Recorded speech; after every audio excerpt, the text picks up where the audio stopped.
Bonjour à toutes et à tous et soyez les bienvenus sur le plateau télé du 16e Congrès Médecine Générale France. Et j'ai le plaisir d'avoir à mes côtés le docteur Jean-Pierre Jacquet. Bonjour docteur. Bonjour à vous. Jean-Pierre Jacquet, vous êtes membre du Collège de médecine générale. Merci d'être sur notre plateau pour nous parler d'un programme pour prévenir la dépendance qui s'appelle ICOP. Tout à fait. Alors, le mot ICOP vient de l'anglais, c'est Integrated Care for Older Patients. En gros, c'est comment intégrer les soins pour les patients âgés. Et ça a été fait initialement par l'OMS branche Afrique. Donc, c'est une application gratuite qui est accessible à tout le monde. Il suffit de la télécharger.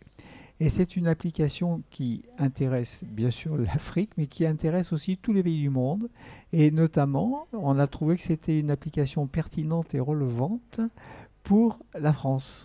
Alors, on va rentrer dans le détail de cette application. Son objectif, c'est vraiment de préserver l'autonomie.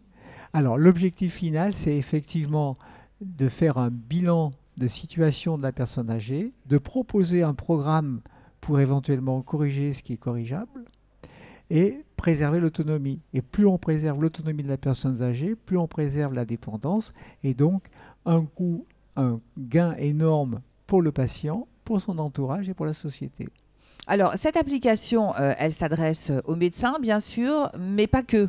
Alors, elle s'adresse pas forcément aux médecins. Bien sûr qu'elle s'adresse aux médecins. Dans le contexte français, je pense que c'est important qu'on sache que cette application existe. C'est une application simple d'utilisation. On la télécharge sur notre smartphone, mais elle peut être utilisée par une infirmière de pratique avancée, par exemple, peut-être un assistant médical.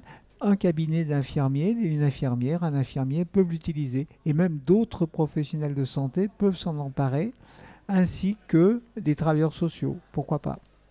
Donc c'est important. C'est important. Comment, finalement, peut-on, vous allez nous expliquer, comment peut-on détecter la fragilité chez certaines personnes? Alors la détection de la fragilité, ça se fait de façon, et c'est pour ça que cette application est intéressante, ça s'est fait de façon assez simple. Au début, il y a un dépistage qui explore 6 domaines. L'audition, la vision, alors ça nous paraît banal, mais c'est vrai que quand on n'y voit pas clair, on se casse la figure et on devient fragile assez rapidement. L'audition, donc, la vision, la nutrition. La nutrition, bien sûr, parce que la dénutrition, on sait que c'est un facteur de risque majeur de dépendance. Et en plus, c'est quelque chose qu'on peut corriger si on s'y prend à temps. Il y a également l'état cognitif, c'est très important, même si les outils qu'on a pour les corriger ne sont pas toujours très efficients. Et puis l'état psychique, est-ce qu'il y a un syndrome dépressif associé, etc., etc. Donc vous voyez qu'à partir de ces 6 domaines relativement simples, qu'on évalue en posant des questions très simples, par exemple, pour la vision, il y a un test qui est téléchargé sur l'application qui permet de voir si les gens ont une bonne acuité visuelle ou pas. Idem pour l'audition, des tests auditifs de dépistage. J'ai bien dit, ce n'est pas un audiogramme précis que pourrait faire un ORL. Voilà. Mais par contre, c'est un test de dépistage.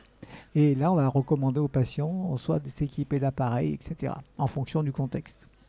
Une fois que vous avez posé ces évaluations, vous orientez donc forcément les patients. Oui, alors c'est vrai qu'une fois qu'on a exploré de façon relativement simple ces 6 domaines, on peut déjà faire une première conclusion. Et d'ailleurs, cette application propose, à partir de ce que vous avez renseigné, cette personne a probablement des troubles auditifs, des troubles cognitifs, par exemple, qu'il faudra explorer d'une autre façon. Voilà. Et on peut donc rajouter à cette application, va nous proposer d'autres éléments d'exploration pour aller plus loin dans le programme. C'est ça qui est intéressant. On a repéré une dénutrition, par exemple. Voilà. On va nous dire, allez un peu plus loin dans la nutrition, qu'est-ce qu'elle mange, etc. Et ça va nous proposer à la fin un plan de soins. Un plan de soins personnalisé en fonction de ce qu'on aura recueilli. Et est-ce que cette application permet également de suivre les patients? Alors, évidemment que ça permet de suivre le patient, parce que si on a réussi à corriger, par exemple, on a parlé de la nutrition, si cette personne était en malnutrition ou en dénutrition, et qu'on a réussi à corriger un petit peu ça, on va la faire revenir à un état antérieur meilleur, hein, d'accord? Mais ça n'empêchera pas qu'on pourra suivre cette personne. Peut-être que dans un an, il y aura peut-être d'autres déficits qui pourront apparaître et qu'on pourra prévenir. Je vous dis bien, l'idée, c'est de façon simple, lutter contre la dépendance. Et pour lutter contre la dépendance, il faut vraiment repérer tous les éléments qui peuvent amener à cette dépendance. Bon. Merci d'être venu sur notre plateau, Dr Jacquet. On rappelle le nom de l'application WHO, c'est World Health Organization, ICOP, puisque c'est un acronyme un peu anglais qui dit que j'arrive à partager avec les patients. Merci, docteur. Merci à vous. Quant à moi, je vous remercie de nous avoir suivis et puis j'ajoute que vous pouvez nous retrouver sur les réseaux sociaux et sur la chaîne YouTube. Restez avec nous, à venir d'autres entretiens.